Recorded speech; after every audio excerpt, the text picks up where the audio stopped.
Praise the lord. Hallelujah. Good morning. క్రీస్తునందు ప్రియులారా, ఉదయ కాలంలో మరొక నూతన వాగ్దానంతో మనము ఈ రోజును ప్రారంభించుకుందాము.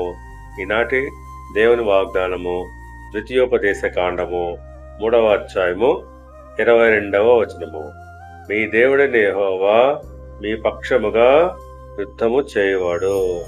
ప్రియులారా, దేవుడు మన పక్షంగా యుద్ధము చేయును. కాబట్టి మనము భయపడాల్సిన అవసరం లేదు.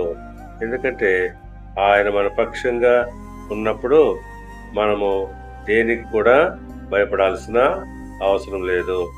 ఆయన మన పక్షంగా ఉండి ఆయన యుద్ధం చేయవాడై ఉంటున్నాడు. నిర్గమకాండము 14వ అధ్యాయము 14వ వచనంతో పోల్చి చూసినట్లయితే, యెహోవా మీ పక్షమున యుద్ధము చేయును, మీరు ఊరకయే ఉండవలనని ప్రజలతో చెప్పెను. పిల్లరా, దేవుడు ఇశ్రాయేలు ప్రజలతో అంటున్నాడు, నేను మీ పక్షంగా యుద్ధము చేస్తాను, కాబట్టి మీరు ఊరకనే నిలిచి ఉండుడని అంటున్నాడు.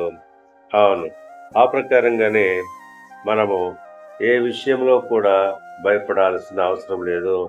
ఆయన మన పక్షంగా ఉండి పోరాడేవాడు. దేవుడు మిమ్మల్ని దీవించి ఆశీర్వదించి వర్ధిల్ల చేయునుగాక. ఆమేన్.